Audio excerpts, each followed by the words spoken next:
I just wanted to welcome a friend of mine, well, hopefully a new friend of mine, AJ Nealey with Nealey Auto and Tire.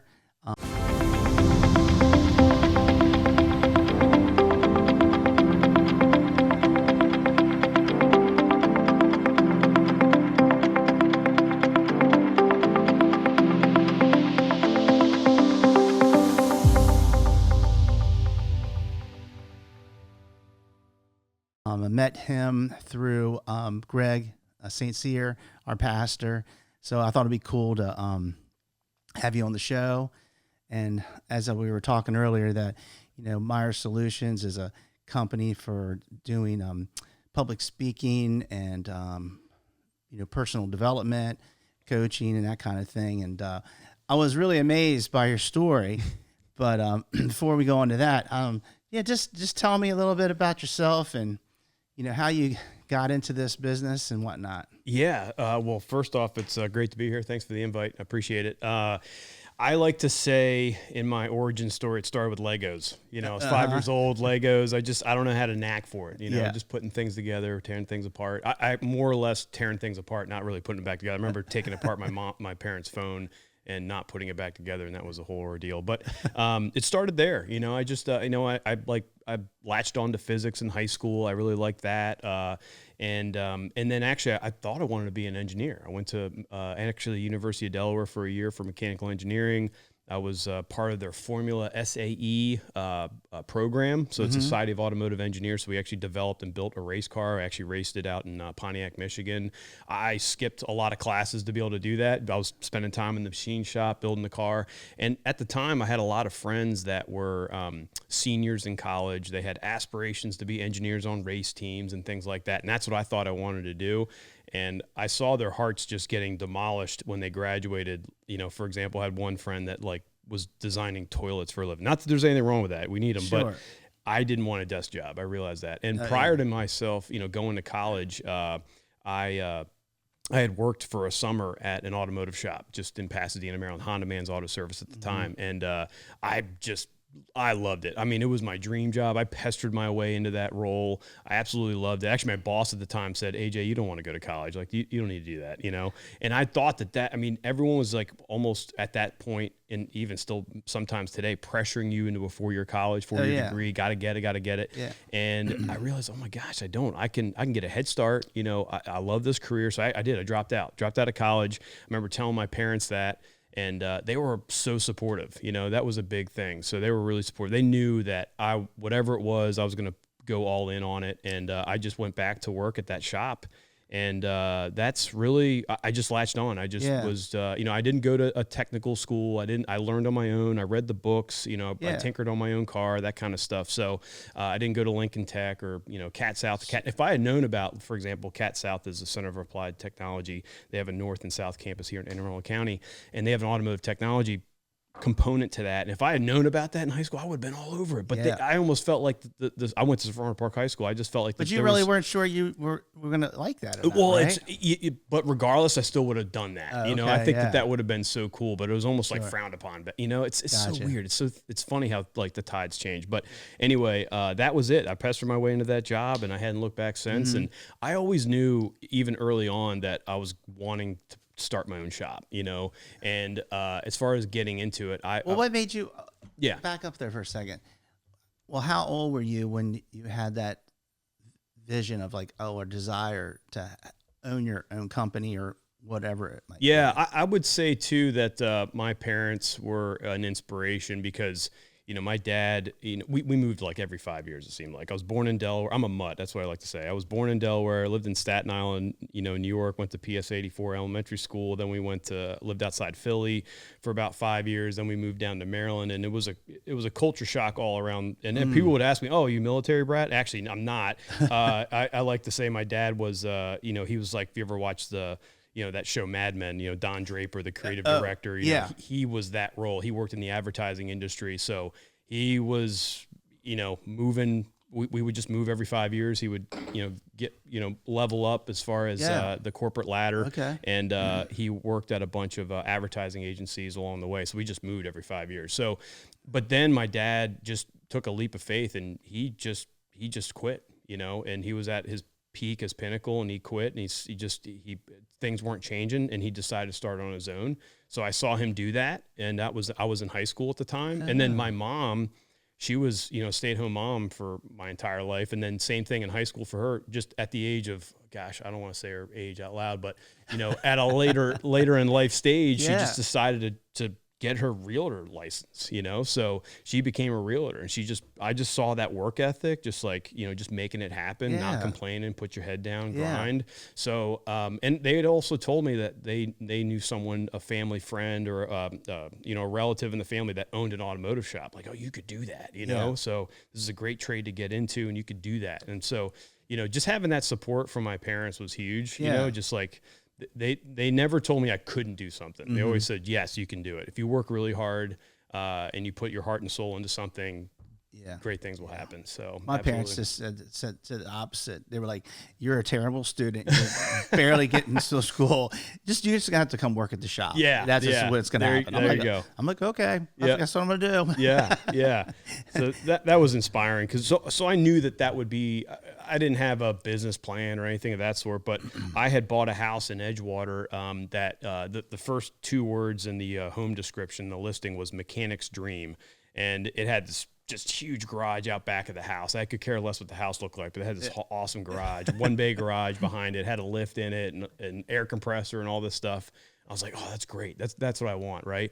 I bought it, and then I just started like kind of moonlighting on the side, just kind of working on, you know, friends and neighbors' cars and things like that. Yeah. But then, you know, let me back up a little bit. I had a parallel trajectory occurring while I worked at the shop in Pasadena. So I did pursue a racing career. So I did kind of get to a semi-professional level. I was going to ask you about that. Yeah. And you know, at that level too, it really required a lot of partners and sponsors to be able to kind of afford to continue that path. And I realized, you know, I probably was hitting my peak. I was like 27 at the time. Yeah. I didn't see a path towards a full season. And is that something you have to start at a younger age? You know, a lot do. A lot start very young. I didn't understand. I looked it up, and it was the TTI TDI, yeah. What is yeah, that? it was it's funny.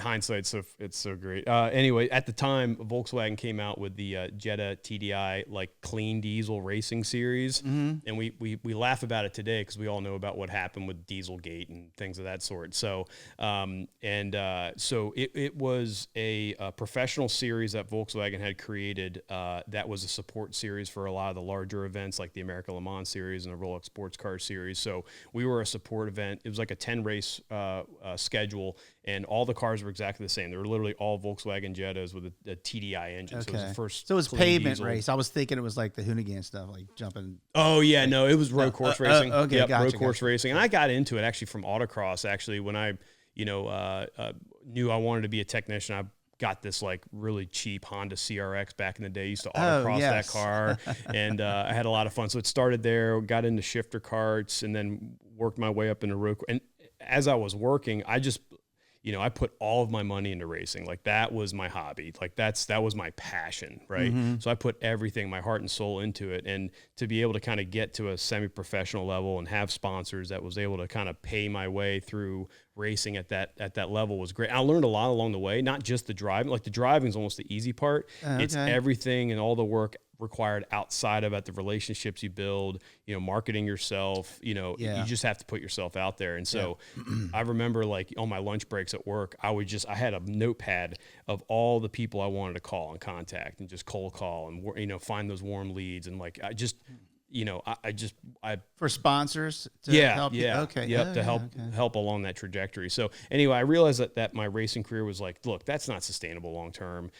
So I kind of realized that, I knew long term would be, of course, starting the automotive shop. So I just felt like that the timing was right. So that was, and I had enough kind of work on the side to where I could take that leap and quit my day job and just kind of, and believe it or not, I just started working out of my garage, but I got my LLC, February. It actually was 15 years, February 1st, just this past February 1st, 15 years ago, 2011. So that's when I kind of went official and got my. And you were like license. what, 27 when you started? Yeah, I guess.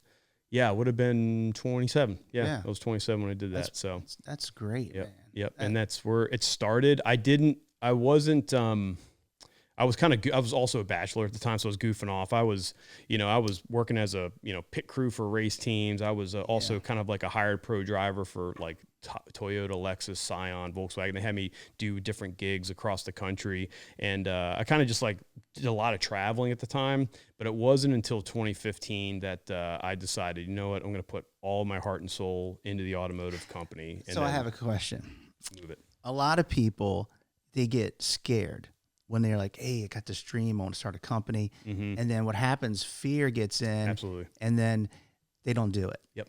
So my question to you is, did you have any fear, or was your professional driving helping you with that confidence? Like, I'm going to go after this, or what? Yeah. Tell me about that. I think having grown up again with the parents I had, the family I was in, they're just nothing but support, just nothing but support. Like, and I think it also created a little bit of like being a little bit naive, also, yeah, as they say, like ignorance is bliss. And it's so true, because you don't know what the risks are. Sure. You're just going to go in and just kind of figure it out, Yeah. And so, I'm pretty resilient. I have a high tolerance of pain. and so I'll just see through the challenges. Just one more challenge, just work through it, the problem. And so it's only a problem if you make it one, it's another just mindset, right there. It's only a problem if you make it one. And, so yeah, there are challenges along the way, but, I was willing to, just suffer, I guess you can say, but there is no shortcuts to success. People need to know that. Yes. Also, too, at the end of the day, fear is man-made, right? And I know you're a believer as well. Just having Greg on your one of your podcasts, but Jesus is my North Star. I know that, hey, man, He is with me every step of the way, and the trials and the tribulations, we must rejoice in them, because that's what builds our character. It refines us, right? Exactly. So you just have to know that, yes, it is going to be a struggle. It is going to come at a cost, but it'll be so worth it, because the person that you're going to become on the other end of that, you're just going to be a stronger person for it, right? Having gone through it. Get forged into heat. Absolutely. Yeah. Absolutely. So you're 27, you got a shop in the backyard, and you're getting after it. So how's it going then? Yeah, it's ups and downs, So, and again, I was all over the place, And again, when I was a one-man band, so I did everything myself, right? So you're the shuttle driver, you're the parts picker upper, you're the you're selling the work, you're building the estimates, you're doing the work, So you're the chief everything officer, as they say. Exactly. And, I still have the little $2 bill my mom gave me and framed, the day I kind of started it, So it's just funny to look back along at the journey. But also too, could I have thought that we would be where we are today, back then? Probably no. But, I'm not a complacent person. I'm never going to get to a point where I'm like, I'm good. There's always this continuing and this yearning to grow, trying to understand where's my ceiling, like where's that limit, and I just need to be a better person. Like, and that's the thing. It's like, initially when I started, I just wanted to be the best technician. Right. And so, but along your journey and growing, it really started to click for me in 2015. I realized like, okay, I'm just kind of treading water right now. I was doing as far as revenue, pretty decent just being all by myself, but also too realizing, all right, I want to make that jump. I want to make that leap. Like I need to learn. I'm always about learning. And if you know anything about Clifton Strengths Finders, my number one strength is input. I need the data to figure out what do I need to do to make that next step. And so I found a business management course specific to automotive repair. What was it? It's called, at the time it was called RLO Training, and they're actually based out of Seattle. And so they had a boot camp. They called it the Guerrilla Shop Management course. It was like a 12-week, just like, and they sent you this binder that was like this thick, and they sent you, and so it was these online classes that was just a handful of students. And I just remember like just furiously taking notes from every class, like learning so much, everything about how to build a business plan, establishing a relationship with the bank, to your marketing program, to technician time management. It was everything about running a shop. It had nothing to do with working on cars, right? That's a supposed given, right? Yeah. But it's just operating an automotive repair shop. So I just learned so much from that. and then just implementing things next day. And before we know it, man, we just started really growing. And, so much divine intervention in this journey too, because, we would need hours on this podcast to kind of talk about all the challenges and the hurdles about how we went from a 1-bay garage behind the house to, overnight jumping into a 9-bay shop on Mayo Road. Yeah. I remember when you were working on that place. Oh, really? Because I think it was vacant for a while. And yeah. Because I work out at the fitness center up the street there. Oh, yeah. Okay. So I driving. And my daughter was my middle daughter was living literally down the street from Okay. me. Yeah. So I would have to pass it all the time, and I'm like, man, this is pretty cool. Oh man, and you did a great job setting that thing up. And that journey was a wild, because it was in 2015, and I remember just driving by that shop, and it was the same 4 vehicles and the same 4 bays every day. I'm like, there's no work going on here. What's the deal? I'm reaching out to brokers trying to help me out, trying to get some info, and I had this one guy. He was like the only guy that just was going to give me his time of day to try to do some digging. He found out that the owner of the property had passed away. They're transitioning it into his wife's name. It was going on the market literally September 1. And this was in August of 2015. And so we went and looked at it September 1. It was a diamond in the rough. It was disheveled. It was just in horrible condition, but I could see the possibility, and I remember Scott was the broker, and looked at him and was like, okay, Scott, what do I need to do? What fundamentally has to be true to make this work? Yeah. And he's like, well, they're not going to take an SBA loan. So it needs to be a conventional loan. And it needs to be $1 million, and you need it in 30 days. I'm like, let's go. And wow. And so I just went to work. I How old are you at this point? Let's see, 2015. So I would have been 32. 32 at this point, I think. No, 31. Yeah, somewhere in there. $1 million is a lot of money. And so there's 30 days, right, where I'm just like, I'm just going to figure this out. I'm just going to figure it out. And I just was relentless, and obsessed. Yeah, but passionate, right? And Steve Jobs has a quote he says where people anyone that doesn't understand what's going on and they look at what you're doing, they would say that there's something wrong with you, right? When you have that level of passion, you're just not going to, because the thing was, to me, it wasn't a drag. It wasn't stressful. It was thrilling, to work on this and pursue this worthy ideal, right? Yeah, exactly. And so to go after it, to start reaching out to bankers, to every customer that was. Meanwhile, I'm still working in my little 1-bay garage, and I have a relationship with every customer. And I'm talking with all these customers, and they're always asking like, "Oh, AJ, what's your plans for expanding and moving?" Because they all know my vision, they know I want to grow. And so when I tell them, "Wow, there's this great opportunity down the road," and I'm just praying about this, that, something's going to work out, but I feel good. Somehow I'm going to make this work. Right. And I actually had 3 customers mention, you know what, I'll invest in you. I'll help you with that down payment. Right. Cause that was the big thing. The 15% was the cash required for the down payment. Yep. And I was like, are you serious right now? The Lord is just blessing me with this. Yeah. And so, and it was so cool because it wasn't like they had equity in the business. It was just like a personal loan, and I would just kind of pay them back over time, but they just saw that level of passion. They believed you. They did. They 100% believed that this would be a reality. And so that was amazing. So that 15%, I'm like, wow, we're earmarking that.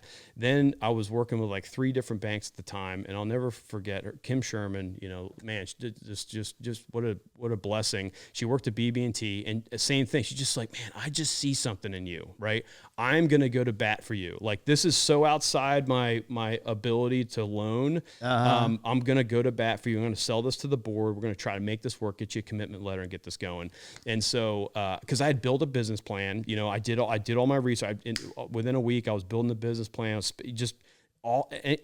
was just trying to check every box to just make them feel secure. Yeah. And the big thing that I learned by the way, is that when you buy a house, that's based on your history, your credit history, right? Yeah. They want to know your credit report. What have you done lately? When it comes to commercial loans, it's what can you do into the future, right? Exactly. And so building a forecast and a pro forma and a business plan, and they can start to see this click that I know what I'm talking about. I know what I need to do. Yeah. That makes them feel more secure, right? Mm-hmm. And so anyway, we were able to get the commitment letter on the last day of submitting offers. We put in an offer on that Friday.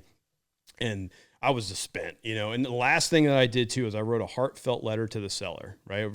One pager, because we had some cash. We knew we had some cash bidders going up against this too. Wrote that heartfelt letter to the seller. And then I was just spent. So I went to Assateague Island for the weekend, just to relax, and then came back Monday. I got a call from Scott at 9:30 in the morning, and AJ, they took your offer and they countered for $75,000 less than what we offered. Wow. Yeah. Sweet. And I was like, what? Like, how does That's like awesome.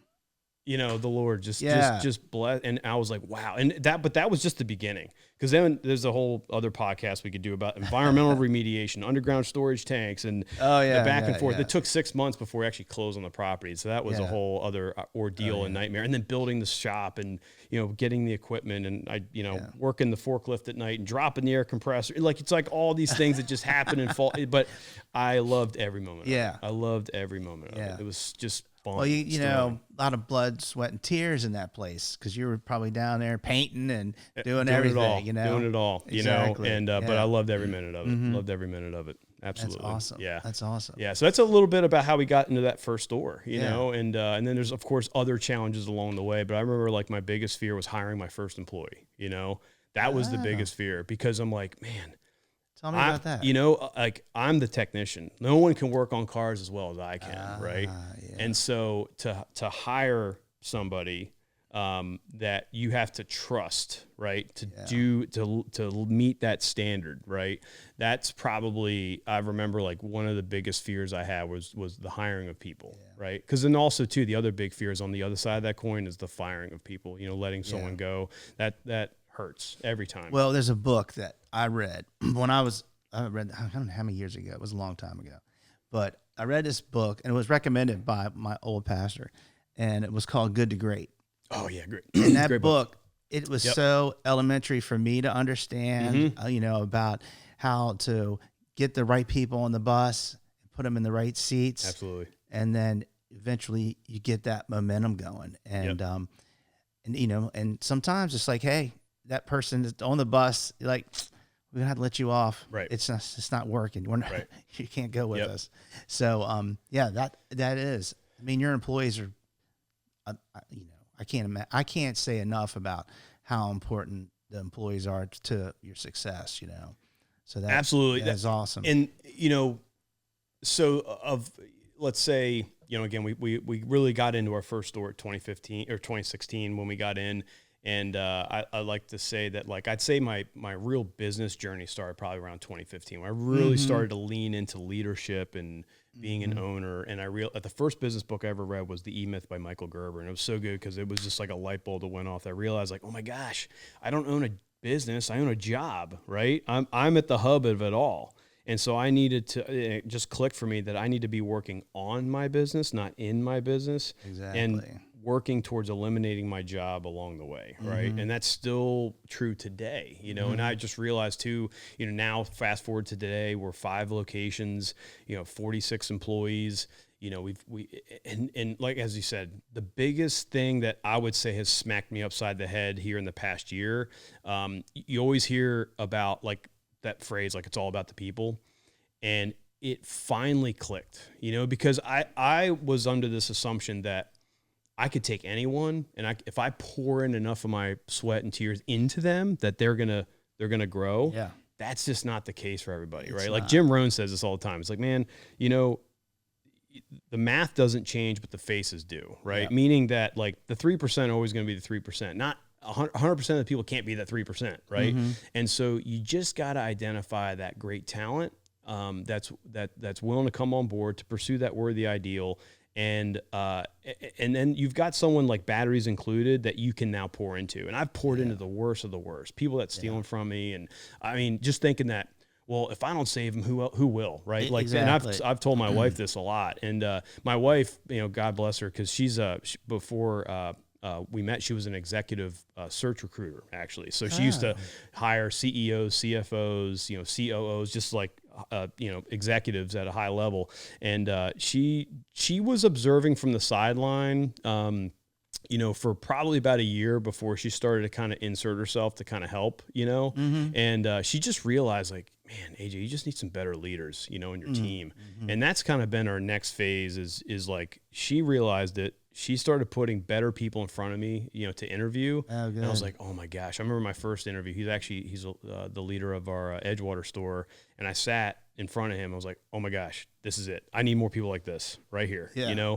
And it's like, this is someone I could coach, develop, and I will love it. I'll love every minute of it. And that's really what we've evolved to right now is we have gotten just finding and identifying great leaders that can run these locations. Yeah. Now it's like, if you ever, John Maxwell, of course, the gold standard on leadership, but like the 5 levels of leadership, right? I'd say we're probably I'm a solid level 4, right? Like I can develop leaders, but that level 5 is going to be, can you develop leaders who are leaders that can develop other leaders, right? It's like self-perpetuating. So exactly. that's kind of what we're trying to transition to. And I realize that I'm always going to be the bottleneck. I'm always going to be the biggest constraint. And what kind of leader do I have to become that's going to get us to the next level, right? Because it's the law of the lid, Yeah. If you're only this good, well, how could you ever expect your people to, Exactly. surpass that? So you have got to get yourself to the next level. Yeah. And that's just that continuous improvement and growth in yourself.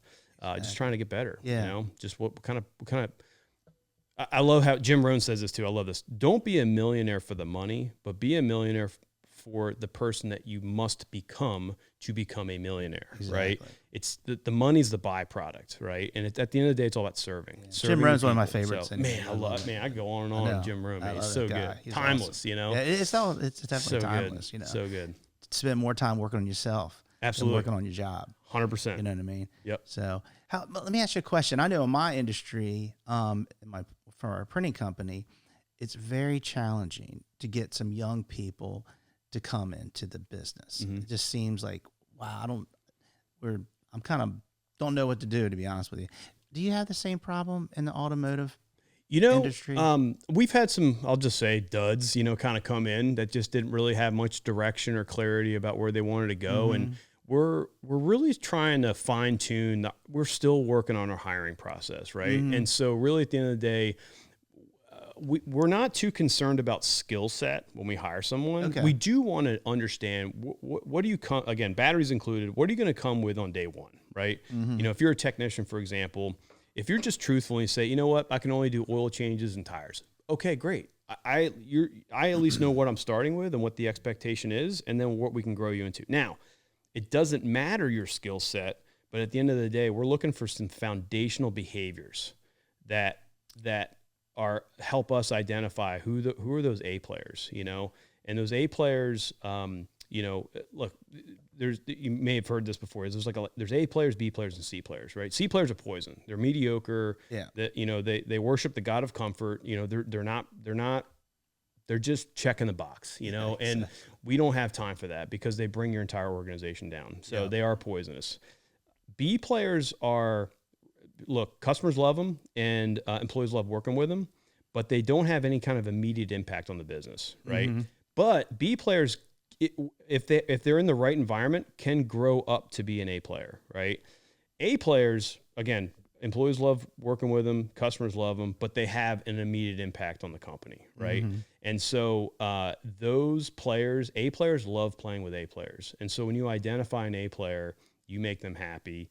And find other A players for them to play with, right? Yeah. Because a lot of guys and gals, whatever industry you're in, they ultimately want to pursue a worthy ideal, right? And so anyway, when it comes down to young people in this industry, if you can tell a story about what it is that your company is doing, right? For us, right, we like to say that our mission is to create the most frictionless auto repair service out there in the industry, right? And that's a mission that doesn't have a finite end, right? Yeah. I would love to get to a point where the customer just blinks and their car's fixed, but we're not there yet, right? But that's the mission, right? We're trying to make it as frictionless as possible. I don't even want to have to lift a finger and your car is fixed and repaired, right? Yeah. So what can we do in the meantime? Work towards that, right? Loaner car, shuttle, industry leading warranty. We're going to work towards being open 7 days a week, being convenient to our customers. A very good experience. Amazing experience, right? Fix it right the first time. So these are all these things that we're working on. That's the mission, right? So if you can tell a story, regardless of your industry, you tell a story of that worthy ideal about what we get to do each and every day, you get people bought in. And now they're right people on the bus, right? And they know exactly where they're rowing, right? Because the captain of the ship is up top, and they can see the storm, they can see what's out on the horizon, and they just want a team that's going to take the hill with them, right? Yep. And so for us, there's a lot of people, we've really been establishing relationships with Cat South, Cat North, Lincoln Tech. So we're at the career fairs, we're doing the mock interviews, we're on the advisory councils. So. And I love it too. We actually just had like 6 students come to our Edgewater store, and they got a chance to walk through the shop. And, I know that they've walked out of there wanting to be like, man, I want to work for this company. Right. Yeah, yeah. And so when I do a lunch and learn at Lincoln Tech, we've hired people from that. It's like, man, I saw him up there and I want to be part of that. Yeah. You know what I mean? Yeah. It's not about fixing the car. Yeah. Right. That's the thing you have to understand at the end of the day. It's not about fixing the car. Yeah. It's about serving your community. Mm-hmm. Right. It doesn't matter what it is that you do.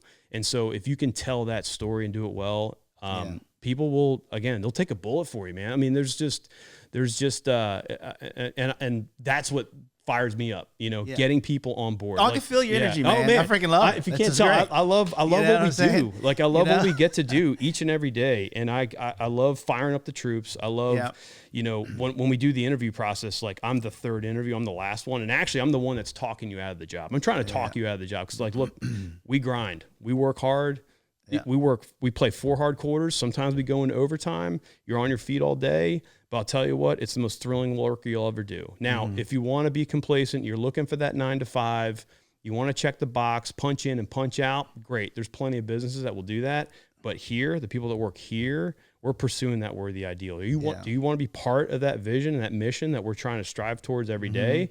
Or do you want to check a box somewhere else? It's okay. This isn't for everyone, right? And that's okay. I just want to let you know, this is what it looks like. I'm not trying to sell you the brochure. I'm trying to sell you reality, right? Yeah, exactly. And it's not always greener on the other side. If you're just trying to find that extra dollar, I like to say this too. You're either in earner mode or you're in learner mode, right? Especially our young people, when they're coming in, they need to understand, like, I need you to be a sponge. I need you to have a curious mindset. So back to those behaviors that we're looking for in someone, someone that's leaning in, proactive, asking the right questions. That's someone I can build, right? Yeah. If they just can't wait to find the stool and sit down and flip on TikTok, well, that's not going to work for us, right? Exactly. So it's those behaviors that we're looking for. So we'll trial run some kids. We'll bring them in.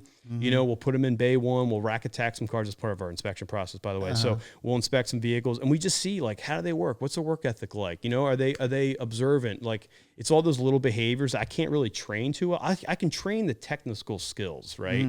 I can do that, right? Whether you're on the sales side or the technician side, I can train that stuff. But if you have those soft skills and those foundational behaviors, I can work with that. Yeah. I'm gonna turn it back to you now.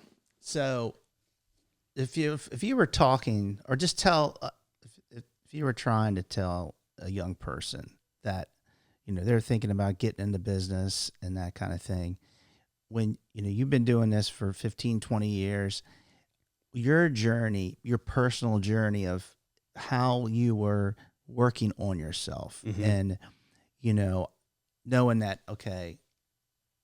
And then, because those are a lot of things that's happening in your life, is a lot of the outcomes because of whatever you were doing, working on yourself. Yep.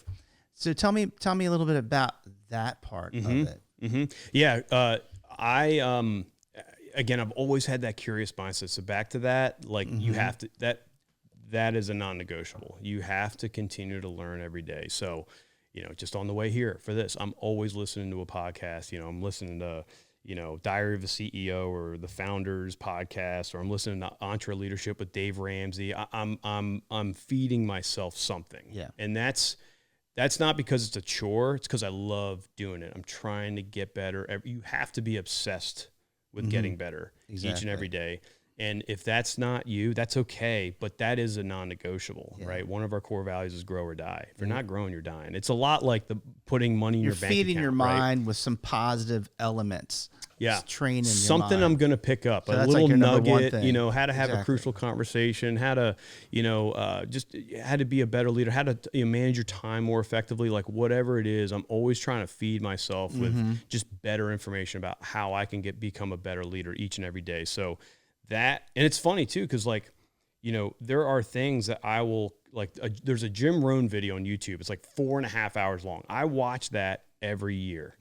Oh, that's and I'm great. picking something up every time. So the thing is, it's not like, you pick up a book like How to Win Friends and Influence People by Dale Carnegie. It's not like you just read that once and you're done, No, right? exactly. You have to go back to that because you're going to continue to pick things up each and every time. So that it's like going to the gym, right? Like you don't just go to the gym like, all right, good. You got to go every day. It's the same thing with what you put in your mind. Well, I agree with you because I was very fortunate. My father paid for me to go to Dale Carnegie. I was 22 years old, and that course, it was a very in-depth course. Yeah. You had to go there. There was no online at the time back then. But it changed me.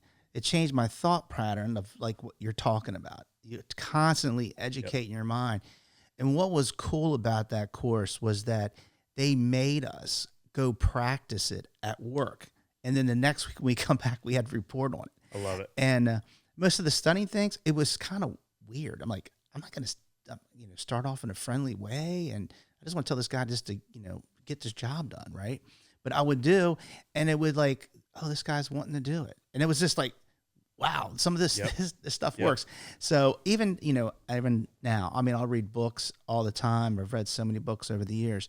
And you're a constant student too. And if you practice some of this stuff, it really works, Absolutely. So going back to you, sorry. I just made me think about that part of it. No, that's so cool. Yeah, that's great. But you said, okay, I'm studying, I'm reading about this, and then now, how was your implementation as you're going along these years? Yeah, and also too, I have fear. Of course, yeah. Man, one of the big things, actually, just like I'm in that life group with Greg, actually, and one of the things that I've kind of just recently revealed to myself is like we all have like a deep idol, whether it's control or whatever it might be, and my deep idol I realize is approval. I want people to like me, sure, right? And so when That's I have natural. to have, but also too, that fear because of that prevents me from having crucial conversations. Sometimes I'm conflict avoidant, which isn't healthy. And so I've realized, and actually Greg said this on your podcast, and I was like, oh, that's a great way of saying it. But true love is seeking the highest good of the other person, right? Yeah. And so I've really brought that verbiage home to our leaders in our business, because if I see something and I don't tell you about it, I don't use my tongue, which is, in the Bible, it talks about how the tongue, whether it's used for good or bad, I mean, it could spark a forest fire, right? It's the smallest muscle in the body, but yet it's so powerful. It's the most powerful. And so if I'm not using my tongue to put something out into the ether, to tell you what I see, good or bad, exactly, then I'm not seeking the highest good of you, right? And that is anti-love, right? And so that is something just more recently I've really had to work on, and so having those crucial conversations, you're always going to get those butterflies, when you have to have them, but when you get on the other side of it, it's always worth it. It's always worth it. There's never been, it's like going to the gym. You dread going, but when you get done, you always feel, wow, it was so worth it. And so it's the same thing with those crucial conversations and figuring out that deep idol of approval. I have to cast that into the sea, those fears, because they are man-made, and I can't prevent. But how you communicate, that is an art, right? Yeah. And so, if you're very, I watched something recently on Netflix about Gordon Ramsay, love him or hate him, he is, believe it or not, seeking the highest good of the other individual. Now, his tactic of using his tongue could change a little bit, right? He could just, he will berate people, right? Exactly. But he ultimately is doing it because he wants the best for his customers, right? And so he pushes and pushes and pushes. So that's the extreme end of it, right? But what I loved is like he's in the trenches with the wrenches. He's seeing everything, and he has the resume to back up that whatever he says, you got to do, right? Yeah. And so I've kind of worked towards adapting of like when I'm in the trenches with the wrenches, which is what we like to say at the shop. When I see something, I have to say something, right? Yeah. And I'll do it with the tact, which is an art, and how you deliver that message. And you learn that from reading books like, How to Win Friends and Influence People. But there's a tact in how you communicate so you can influence the people around you. Yeah, exactly. It's funny. I just had an incident not too long ago. I got an employee that works for me. We're the same age. We've been together for like 20 years, and we all go through different journeys in our life, you know. And for the longest time, I had the fear to just sit down and talk to him. You know what I mean? Say like, dude, you know. So we did. We just had a heart to heart, man. I'm like, and I did it like out of love, you know. I'm like, dude, I love you like a brother, man. But some things got to change, you know. And ironically, he took it very well. Yeah. And I was very shocked. I thought we were going to get into it, you know. And but no, it was a God thing too. I was like, wow, this is pretty wild. Yep. And it didn't hurt our relationship. We're still buds and everything. So I don't know. It's very encouraging to think about like what you said, you know, come on with the purpose of love first when you're working with your employees and stuff like that. So made me think of that story. Absolutely. Yeah. You know, We dread, but man, just rip the Band-Aid off, you know, have that conversation. It's always worth it. Even if it goes sideways, right? It's still worth it. Right. Because also too, if you are seeking the highest good of the other person and they're not receptive to it, it's giving you the answer you're looking for. Yeah, you know? Exactly. Because and I just kind of work towards asking for permission on the front end. Like, hey, look, you know, I just want to let you know this is going to be a direct conversation, right? But good news, no one's losing their job after the end of this, right? And so you just set those expectations on the front end that like no one's losing their job, right? Yeah. But I'm going to have a crucial conversation with you. Yeah. Now they're like, okay, like because they'll go immediately. The lizard brain kicks in and they're going into fight or flight.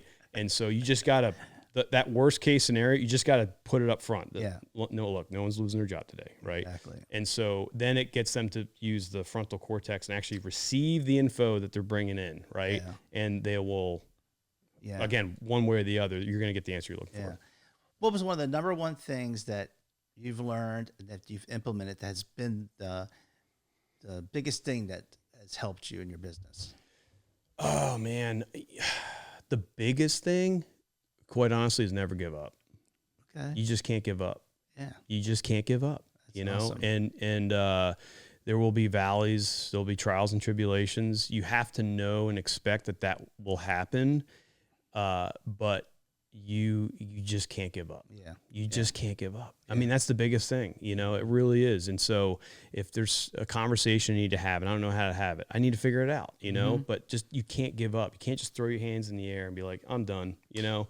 Yeah. And a lot of people will do that. And because the people that are still in the game, they haven't given up. Yeah. Right. And there's a lot of casualties along that path of whether it's entrepreneurship or whatever it might be, or intrapreneurship. Like there are people, you know, inside of businesses that are trying to develop themselves, but you just can never give up. You just can't give up. Yeah. Let me look at my list here. Some other things I was jotting down last night, the things I wanted to talk to you about, you know? So you have a goal of getting 15 stores in 10 years? Or is that it's probably like fluctuated 50 now. You know, we actually 50 stores in 5 years. It was 100 stores by the year 2035 at one point. And so again, ignorance is bliss, right? I told you about that. Yeah. It's a lot harder, you know. And also so that's we've kind of scaled that back, and we've kind of gotten away from our BHAG, our big, hairy, audacious goal, from being a store count number. I think it's a little like selfish. Mm-hmm. So we transitioned away from that and just said that, hey, look, by the year 2035, we want to serve 30,000 customers in 1 year, right? Yeah. And that's regardless of store count, you know, that's it. We want to just serve more people in our community, right? And so we have a path towards getting there, you know, and you know, one of our the most instrumental thing two things that's happened in the past year that has been such a blessing for us. One is my wife that started realizing that we needed better people on the team, better people on the bus. So she put in front of me just better leaders, high quality leaders. So people, right? And then the other component to that was we started implementing a new operating process, right? And so we learned and discovered this new process. It would have been February last year. And did you develop the process, or was it part of the your industry? Yeah. So no, there's some other shops kind of implementing this, and it's not for the faint of heart, you know, because Sure. it's a completely different way of running an auto repair shop. But the byproduct of that is you're serving more customers in your community, right? Yeah. And there's a whole method to it. And so I saw this because I'm just fully transparent. There was a point actually last year where I was worried how we were going to make payroll. Like that's how bad it was. Sure. And I had, you know, the amount of debt, you know, the cash dwindling, and, you know, realizing like something's got to change, and that again, that divine intervention, the Lord always fulfills his promises, right? And we discovered this concept right around the same time that Christine was helping me on getting better people in the business. And the combination of those two has the byproduct of that, of course, is the bank account, but it's our ability, because, you know, at the end of the day, we like to say this, our customers vote with their wallets, right? Yeah. They could go to any shop that they want to. And so you either vote with your time or you vote with your money, right? And so customers have voted more towards our shop as a result of using this process, because of the way that how we answer the phone, and how we proactively reach out to the customer, and we just say yes, and we're expanding our hours, like all these things. We're, again, back to that mission about being the most frictionless auto repair shop. This is along that journey. This helps us fulfill this mission. So these two things has drastically changed the company. And so we have 15 more people on our staff today than we did last year, and in the same, you know, 5 locations. So we're hiring more. We get to serve more of the community. We're bringing more people on board, pursuing this worthy ideal. We're getting higher caliber people as well. It's just, and it's been thrilling. It's been so much fun. You know, I got to say, about 18 months ago, you know, 16 months ago, I was in a low point. I'm like, Lord, show me something, you know? Exactly. And so the Lord provided, man, and just, again, continues to fulfill his promises. So that's kind of, you know, where we're at today. So that process and incredible people, you know, has the byproduct of that has been able to serve more in the community. It's been amazing. Well, some of the services that we provide, you know, customer service training and leadership training and this and that. But there's one thing that was really dear to my heart was, you know, life-work balance. And I love bringing that up to my friends that are my age. They're like, man, there's no life-work balance. What are you talking about? Just work hard. And that really not what it meant. You know, like, oh, it's going to be, you know, wonderful. Right. You know, everything's going to be great. I didn't mean it by that. But I've worked with so many people that will work their butt off, and they'll burn themselves out. And they don't have any time for, you know, they lose pizzazz for their hobbies and stuff. And sometimes I know with me, like I'll go through a stretch where, you know, I'm working all the time and I'm burnt out. And if I just take some time and play with some of my hobbies, it kind of rejuvenates me. You know what I mean? And that's why my point of that, you know, work-life balance is just to take some time to pursue some of your hobbies, because it does bring in more energy back to you. And I mean, I was, you know, interested in some of the hobbies that you do. And how do you incorporate? You're working all the time, working hard, and you know, how do you incorporate some of your hobbies to, you know, rejuvenate you? You know, it's so funny because I have a different perspective on the work-life balance thing. You know, a lot of the hobbies that you allude to, I'm not going to lie, were from a few years ago, you know, in the past. And right now, you know, what I've learned, it's not about work-life balance. It's actually about work-life integration. I love our business so much that it is my hobby. It is my passion. I get to go to work every day. I get to inspire others. I get to coach others. I get to do that. So like, it's my new hobby. And so as a result, because I find it so thrilling, I love the people I get to coach. I love the players that are on the team. And I love the plays that we get to play, you know? And so as a result, it is thrilling. So I'll put in a 12 or 14 hour workday, but I don't feel spent. I don't feel burned out. Because I was like, man, that's fun. Let's do it again tomorrow. Exactly. You know? And so that should be the worthy ideal that anyone pursues, is make work fun, you know, make work thrilling, for those and those around you. But before, you know, I wasn't enjoying work, right? And so I needed those distractions. I needed those hobbies. And yeah, I was into photography and scuba diving and like goes on and on and on. And actually a lot of that has just been kind of pushed off to the side. And it's not that I like really miss it a whole lot. You know, every once in a while I might be able to take the boat out on a weekend or something like that. But, you know, to be honest, like my mindset has changed on that. Yeah. You know, I'd say, you know, 18 months ago, it'd be very different. You know, oh yeah, it's all about work-life balance. No, it's not. It's about working hard because we have a mission to serve our community. And you're enjoying it. We're getting really energy from it. You know what I mean? 100%. You know? Yeah. So my mindset's changed on that. So yeah, I don't really have a lot of hobbies right now that I'm like kind of dabbling in or dealing with, you know, like I used to. And actually I would say that those distractions were a detriment because I wasn't prioritizing my time, what I should have been doing on the business, right? Because I realized it was in such a rut that I didn't like it. You know, sometimes you almost felt like you had mercenaries in the building. Like it was bad, right? It was bad. Like I remember just driving by the shop like, man, I don't want to go in there, you know? But now I'm like, I can't wait to go in there, right? I get to play with those players each and every day. So that's what makes it fun, you know? That transformation really helped you out. Absolutely. Yeah, it really did. That's pretty cool. Yeah, 100%. So it's a totally different mindset. It is work-life integration now. And so we get to, and that's the thing too, as we hire people, we're looking for that work ethic alignment. Right. Like I mentioned before, you know, if you're just looking for a 9 to 5, like we're not that, right? It's, we grind, we're in early, we stay late, we'll play 4 quarters, we go into overtime, you know, but it's thrilling. It's funny that I was a few years ago, I took Tony Robbins' business mastery class. And one of the biggest keys I got out of that was open my eyes was that, you know, you need to move from being an operator to an owner.